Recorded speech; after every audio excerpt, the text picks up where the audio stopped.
Disney recently wrapped up its D23 conference, revealing a wide array of news and changes coming to the brand at large.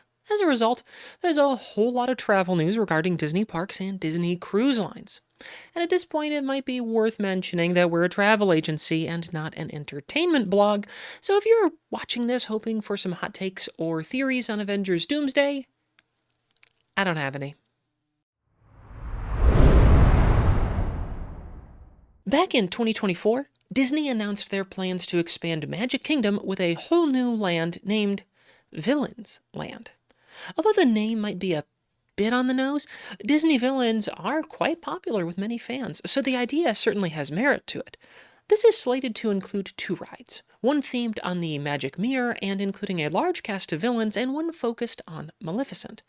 Early reporting estimates that this land will be about the same size as the Galaxy's Edge Star Wars land in Hollywood studios. Continuing with the changes in Magic Kingdom, construction has already started where Tom Sawyer Island was in Frontierland. Replacing it is Piston Peak, an area themed around the Cars franchise. A demolition derby ride and a rally ride are expected to be part of this new space. While over in Tomorrowland, the Carousel of Progress is getting an update with the dad being voiced by Bryan Cranston and the mom by Jamie Lee Curtis. Whether this means any revisions to the dialogue isn't clear. Perhaps they'll spice up the script with door-knocking discussions or add a brother named Mike to the story. Over in Hollywood Studios, that park recently saw the reimagining of the Rock and Roller Coaster to include the Muppets, something that I'm looking forward to seeing myself. The area that used to host the famous Felt cast has been under construction for a new Monsters, Inc. themed area, including 2 new dining locations, Harryhausen's and Archie's Scare Pig Pizza. Replacing Muppet Vision 3D will be Welcome to Monstropolis, which will be a similar stage show. They're also bringing a coaster ride based on the door vault from the films, which will be Disney's first suspended coaster-style ride. That is, the track is above the cars. While parts of the land are set to open in 2027, the coaster, sadly, will not be. Moving to Epcot, we are seeing the first update of Spaceship Earth in 20 years. However, there isn't much information about it yet. These are part of a delayed upgrade package that was supposed to have happened before COVID. Another update coming to Epcot is that they are reworking Journey into Imagination with Figment. Their big announcement is that Dreamfinder is coming back from the original 1983 version. While I never got to experience that version myself, my wife and many other Epcot fans are very excited to see his return. Finally, we come to Animal Kingdom, with another slate of changes announced. Construction is already underway on the Tropical Americas section of the park, which used to be the Dino Land area. As part of those changes, 2 rides are being built. The first is an Encanto-themed ride where guests will enter the casita on the day Antonio receives his gift, and they will be taken through the house, seeing the events of that day. The other ride is being built where the dinosaur ride was.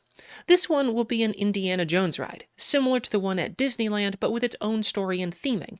There is also set to be a carousel ride in the Tropical Americas area with popular animal characters from across Disney's properties. There's yet more news, though, because the biggest news is about the Expedition Everest ride. When you're on that ride, the ominous presence of a Yeti disrupts your journey. And, for many visitors, that monster has always been limited to shadows, noises, and a statue near the end of the ride. That statue is actually an animatronic Yeti, and when the ride first opened, it would claw at the riders. But the complex figure promptly broke, and Disney Imagineers permanently disabled its movements. Well, Disney has announced that it is coming back and will once again move. So, we'll see how long that lasts. Over on the West Coast, Disneyland is seeing some serious changes as well. In California Adventure, they are expanding the Avengers campus to include 2 new attractions. Avengers Infinity Defense and the Starkfight Lab are both set to open in 2028. Additionally, in California Adventure, we are going to see a boat-style ride themed around the movie Coco with a journey through the Land of the Dead. While it's known that a Pandora area is being built at California Adventure, Disney was surprisingly quiet on that front. Over in Disneyland itself, two shows are set to be refurbished in 2027: the Magic Happens Parade and the fireworks show Remember, Dreams Come True. They also announced that changes will be coming to Tomorrowland at Disneyland, but were pretty light on the details.